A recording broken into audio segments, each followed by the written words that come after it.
Hello and welcome to Jamaica Magazine. I'm your host, Adrian Atkinson. Do stay tuned.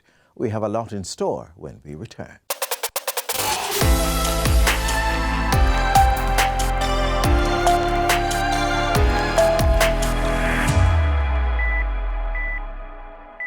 As islanders, it is one of those things that distinguishes us from many others. But its existence is much more far-reaching than we sometimes know. From providing nutritional and aesthetic value to our bodies to adding texture to our landscape, it is a gem most precious. What am I talking about? Coconuts. Now, you may know that there is a shortage of this distinctive product on the island. But what is being done to combat this shortage? We have the answer in this week's Get the Facts.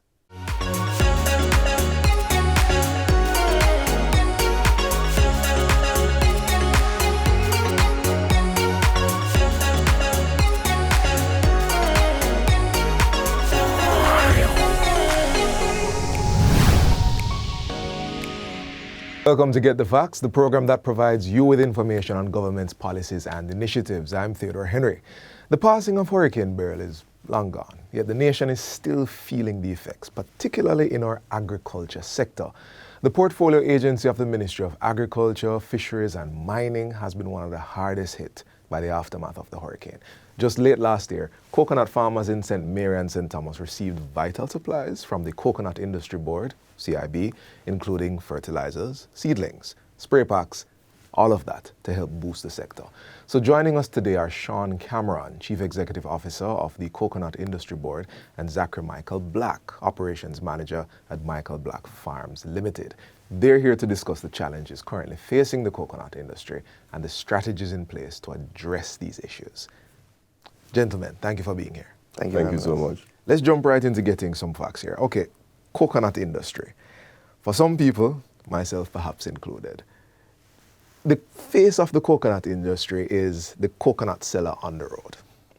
Beyond that, what is the coconut industry and what's going on in the industry right now? All right, thank you for that. The coconut industry is a multi-million-dollar industry and has existed from the 1930s. The Coconut Board was the Coconut Marketing Board in the 1930s, and based on our partnership with the British government in 1945, we became the Coconut Industry Board based on the Coconut Control Act. Right. We used to procure copra from the coconut farmers throughout the island and ship the copra off to England and other Caribbean countries and other North American and South American countries as a way of earning revenue for the country. In 1960s, the lethal yellowing disease came about that started to destroy the sector, and we lost our copra manufacturers because our native coconut tree, the Jamaican tall, was susceptible to the lethal yellowing. In 1959, the Coconut Industry Board created a research arm that was focused on managing and culling the lethal yellowing disease. So from 1960s to 1990s, we lost 9 million trees, basically destroyed our sector. Right. 1 million trees due to Gilbert in 1989.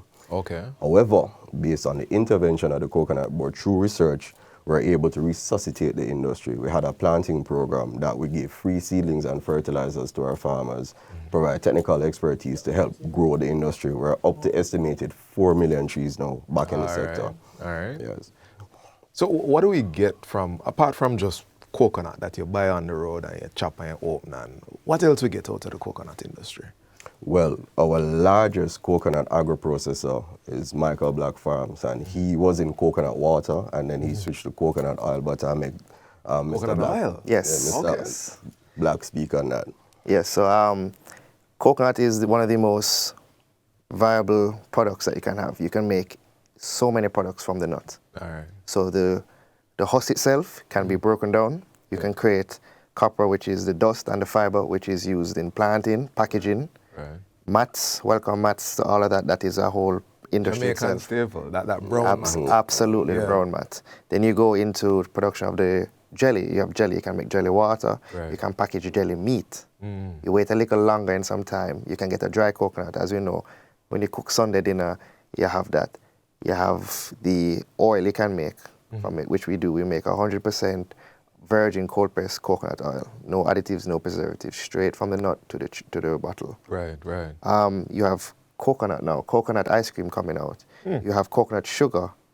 You have so much byproducts being studied and brought to the market now. Rather than back in the day, as you said, the jelly man on the road. There's so much products to be found. We're actually 100% renewable farm. Okay. There's zero waste in any of our products. Everything is used for Absolutely, something. absolutely. So when we say coconut shortage in Jamaica, we're not just talking about the lack of jelly coconut on the side of the road. We're talking about many industries being impacted like that. Correct. So what's driving the shortage? Is it just So, no, climate change and access to affordable lands for the farmers. And predial larceny is a major issue affecting the industry also. Tell me more about that last one. So our hybridization farm, the only hybridization farm in this hemisphere, where we create the Mape and coconuts, which we distribute to our farmers, what's a substitute for the Jamaican tall that was destroyed by the lethal yellow. Initially, a couple of years ago, we were using 40% of our production due to predial larceny. 40%. 40%? 40%. All right, based on intervention, we employ rangers, we work with the local police, but the stealing is random. So what we had to do recently was invest in a security firm, which has increased the cost of production because you're paying additional security now. Right. So we're able to stem that production loss to our hybridization farm. But a lot of farmers who don't have the capital or resources don't have the ability to pump these resources into protecting their farms. So one of the initiatives that the Coconut Industry Board has done is create farmer groups where we have a group of farmers working together as a team where they can share resources and then can share security. We're looking now to work with the predial larceny arm of government to help our farmers get cameras and the necessary toolkits to better able to stem and manage the predial larceny issues that we're facing. Got it, predial larceny. Sir Black, you can give us a bit more about the shortage. Like, Yes. Are there any other elements to the shortage? So, as Mr. Cameron said, that the biggest issue is the weather, the change of climate. We're supposed to be preparing ourselves for a drought. Okay. And we're preparing ourselves, if you watch the weather reports, there's going to be rain every day, or every week there's a preparation of rain, which does affect production because we use a lot of manpower. So to go and to reap the coconuts itself, if it rains or there's lightning and stuff, they cannot do that. The landscape is also a big issue. Right. Because our farm itself and a lot of farmers don't have flat land. We have hills. There's a lot of hill structures and that. So it has to do with tractors going and collecting the coconuts. Tractors are being run off the road, skidding. So there's no reaping of the product and the nut itself to create it. So that's a big issue. With dry coconuts that we use, coconut takes 7 years to grow from planting a seedling to first production. Okay. A lot of people use coconut water, which is a younger stage of the nut, which is a jelly. That's what we are known for. If you know that you go away overseas and you get that can, and it doesn't taste the same because that's a more acidic, it's a mature coconut that's used. Right, Jamaicans are used to the jelly. It's a fresher, more sweeter taste. Right. So a dry coconut takes up to 10 to 11 months to turn to be used as a dry coconut. The longer it stays on the tree is the more oil that we can extract from the nut itself. So that's a big issue too with that. The rains has caused because we do need sun too. Right. So if there's, as it's in nature, anything, if something gets too much water, it's not the best for it. If it's too much sun, it withers out. So it's a mixture that we're working with. We're just starting to get some form of sun. So the production has started to turn in our favor and get some sort of an increase. But it's things that back in the days, you would say, okay, we're expecting drought from X to X time of the month. Now we have to take it week by week to see what's going to happen because... We're going to have to go to a small break right now, but this is fascinating. More on the discussion with Sean Cameron, Chief Executive Officer of the Coconut Board, and Zachary Michael Black, Operations Manager at Michael Black Farms Limited, when we return after the break. Please stay with us.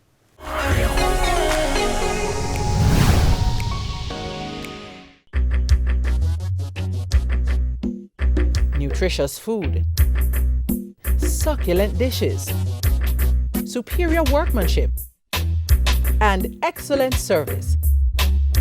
Jamaica is on the go Let's grow what we eat and eat what we grow. Let's harness the indomitable spirit of our most valued resource, our people. Let's support our local businesses. After all, buying Jamaican means building Jamaica. Original.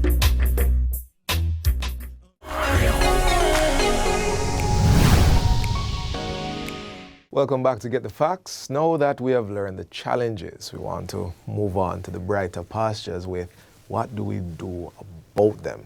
Sir Black, we've spoken about the prayer last night. We've spoken about the climate, right?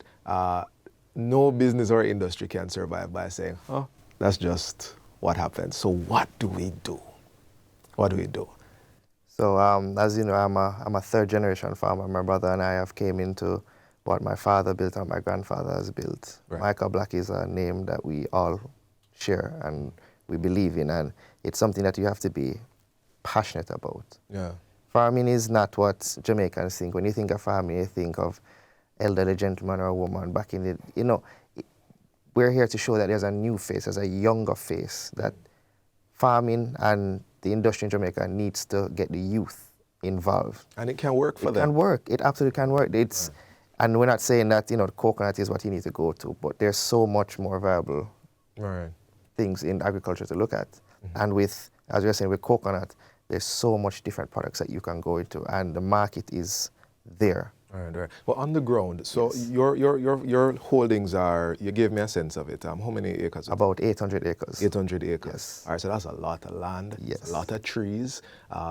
Sir Cameron, you mentioned prayer last night, like on the ground. How do we address that? So 800 acres. yes. So as you say, it's hard to have manpower controlling 800 acres or fencing off 800 acres. Yeah. So we do have rotating security systems that we do have. We have men in the area working in the fields. We have security on ground. We have implemented use of technology. Technology is a very big aspect that farmers nowadays are afraid of. So we have the use of Starlink systems to get better internet systems up there. Right. The use of drones to secure the areas to make sure we can cover all 800 acres in a matter of minutes or seconds that we need to do. Implementation of camera systems in the bushes that can be triggered and be caught in areas that we know we're having. Motion sensing. Absolutely. So it's the use of technology and implementing those things to help us get through these difficult times and get better production, better numbers, so we can give the market what they want. Got it. Sir Cameron, sun, rain, that's the sky. Yeah. What support can the Coconut Board offer to farmers who have gone through burial, going through rain when it should be dry now? What help? All right, so we have advisory officers that provide technical expertise to our farmers, hold their hands per se, and help them deal with various scenarios. Burial, I should put some coconut facts. A coconut tree can withstand a category 3 hurricane. Is one of the most resilient crops anybody can look to invest in. But what we have done based on our climate smart training is like we train the farmers how to deal with an emergency situation. You know, when a hurricane is coming, you remove the nuts, the dry nuts and the susceptible nuts from your trees. You know that you clean out the orchard, clean your irrigation, limb down those trees that are sterile so you don't have debris and falling trees and stuff like that. So that has helped reduce the impact of hurricane on the sector. Also, we have worked with Newport First-Hand to come up with a blend of fertilizer that sustains the different stages of coconut development. When you have the vegetative stage where you need good root development, there's a fertilizer for that. And then when you have the fruiting stage where you need good quality nuts, you have the fertilizer for that. Or making that available to the farmers? Yes, First-Hand, our partners, yes, it's available to our farmers now. For the farmers that are registered with the Coconut Industry Board, because as I said, run as a business. Right. The registered farmers, they're able, under the registration, they get 500 free seedlings over a 5-year period. You said that so fast, 500 free seedlings. Yes, I know it's an anomaly that we probably need to change in the future. They get weed grant and they get fertilizer for the first 3 years of development because we want the tree to hold firm in the soil. And then we provide that technical expertise where we hold their hand and get them the technical knowledge how to plant properly and implement the climate change solutions that I spoke about earlier. In essence, there wouldn't have been a coconut industry without the Coconut Industry Board. And we don't only provide technical expertise and knowledge to Jamaica, we provide it for the entire Caribbean. And we sit at an international level when it comes to the international coconut community, where our scientists represent Jamaica well and has won international awards and recognition for what we have done.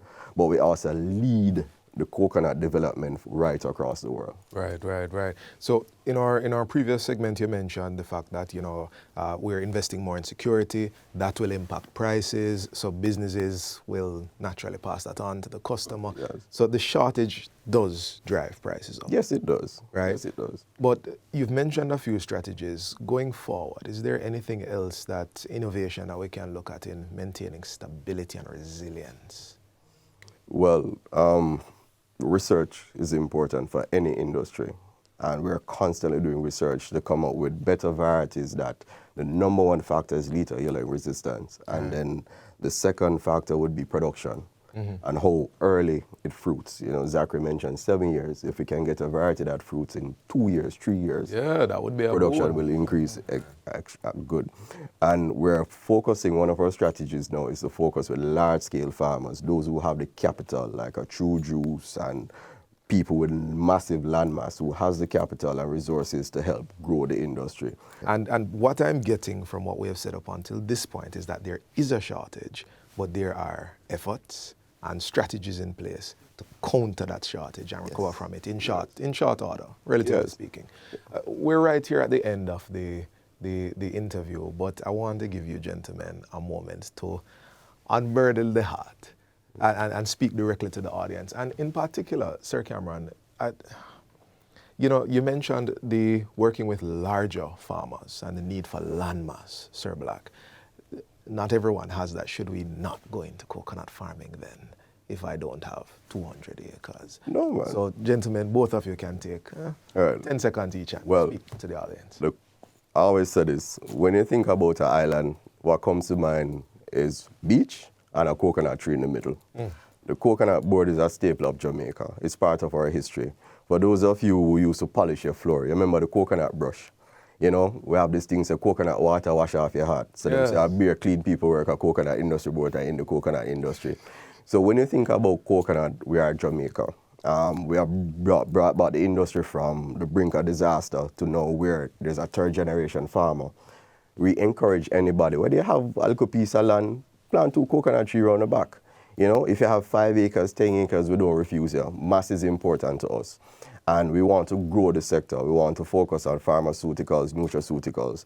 So our research is not just limited to varieties of coconut. We want to do research into other value-added products and partnering with our partners overseas, where they have universities overseas that does research in coconut.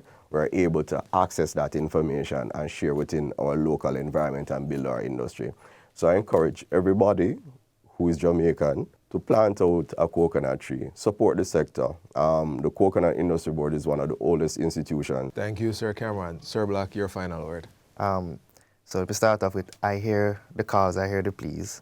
We're pushing and we're trying to get back on track. We're trying to get back the supply that you guys are used to seeing on the shelves, to have Miss Dawn's in your kitchen to help you. As Mr. Cameron said, there's so much value-added products. There's health with the product of coconut oil, the low cholesterol that it helps, the heart health that gives it as cooking. When you cook with it, it has a high cooking temperature, which helps you with anything that you're cooking with it. It has beauty aspects with oil pulling with your teeth, help for nutrients in your hair, your skin. There's an absolutely booming beauty industry, which uses majority of the coconut oil as a base product to help. So I'm just encouraging you. There's so much value-added products that you can look. It's not just a coconut that you cut off and drink on the roadside when you land or when you're thirsty. There's so much products that's there and that Jamaica has not even been introduced to. Do the research, look at it, see what's there, see what's good for you and see what's healthy. And I just said, if I can do it, you can do it, because we are the nation, the kids, the generation, younger generation is what's going to continue to grow Jamaica and brand Jamaica. Yeah, the younger generation. Coconut, good for the heart, good for the nation. This has been Get the Facts. Our guests were Sean Cameron, Chief Executive Officer of the Coconut Industry Board, and Zachary Michael Black, Operations Manager at Michael Black Farms Limited. Thank you for watching. Thank you for planting. And until next time, I'm Theodore Henry. Take good care.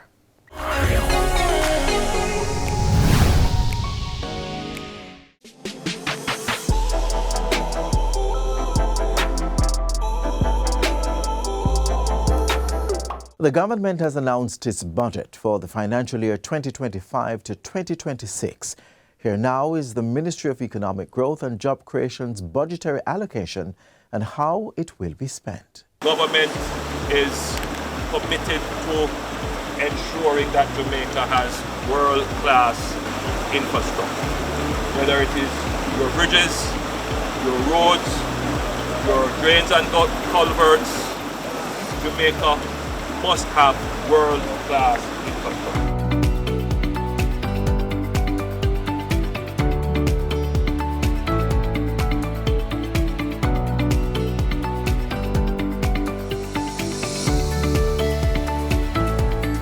In the fiscal year that runs from April 1, 2025 to March 31, 2026, the government has outlined a budget of $1.26 trillion to run the affairs of the country, with the Ministry of Economic Growth and Job Creation receiving $66 billion of that allocation. A little over half of that will take care of the ministry's recurrent responsibilities. That includes the operating expenses of the Forestry Department, the National Land Agency, the National Environment and Planning Agency, and the National Works Agency. The remaining $30.5 billion will be going to its special capital projects. Of the ministry's capital expenses, road and related infrastructure works are driving away with the bulk of that allocation, with approximately $24.95 billion.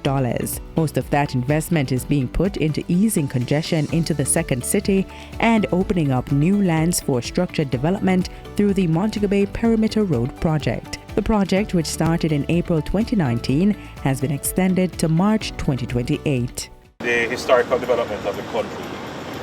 We have built roads without necessarily contemplating what the future will hold. So the roads are built for small towns. And really what you have developing now are complex cities being developed, which leads us to do projects like these. The Shared Prosperity Through Accelerated Improvement to our Road Network SPARK project enjoys the next largest portion of the capital budget. SPARK will be spending $8 of its $45 billion budget in the coming financial year as it begins the work to transform 250 kilometers of road across the country over 3 years.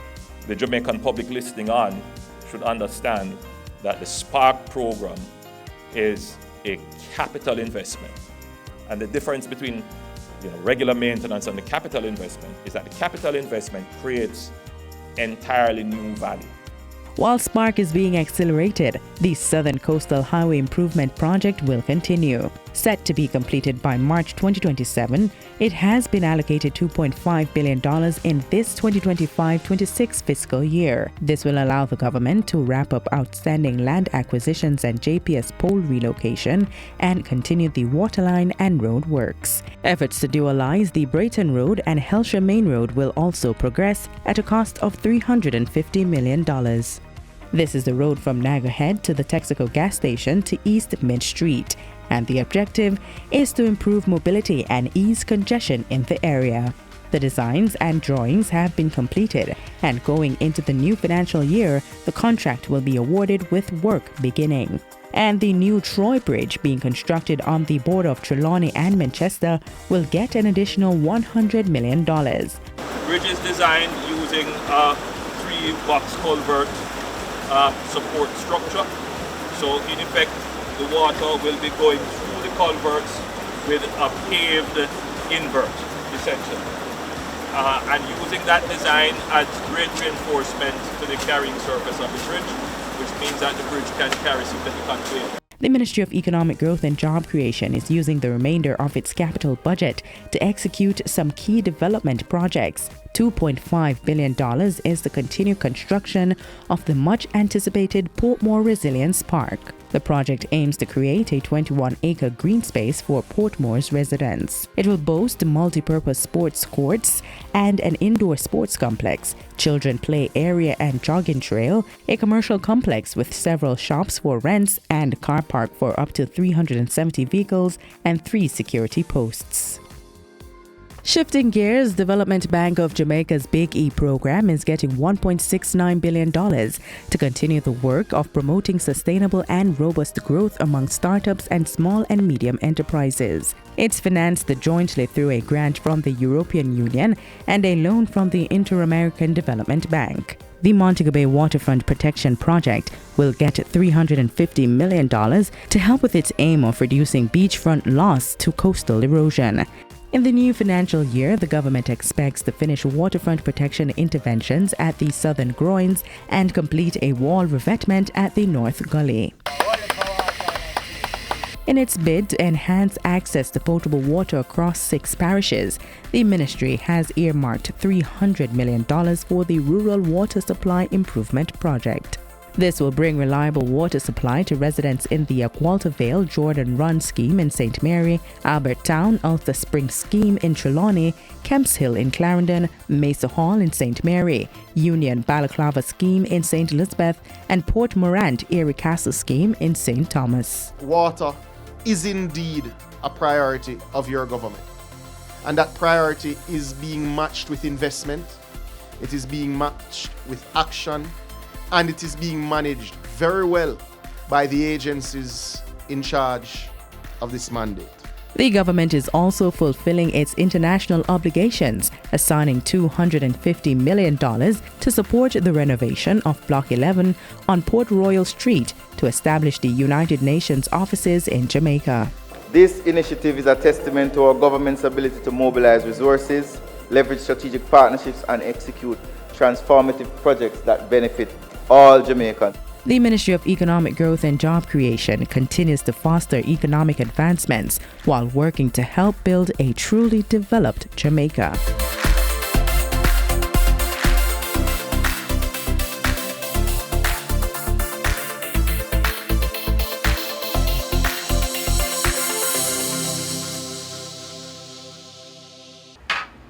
So Bonnie, you renew your road license yet? Babes, the road have me away. I can't even find time, but you know money have to make. Because see, I shall out them money the back for late fee and record fee when you sit down make your road license expire upon you. Well, transport authority so we can apply online. And that me I got to know. Operators of public passenger vehicles and commercial carriers, renew your road license before April 1 and avoid late penalty. A message from the Transport Authority. And with that, we've come to the end of today's show. To catch a repeat of this or any other, feel free to log on to our website, jis.gov.jm. Until next time, I'm Adrian Atkinson. Do take care. This has been a production of the Jamaica Information Service, the voice of Jamaica.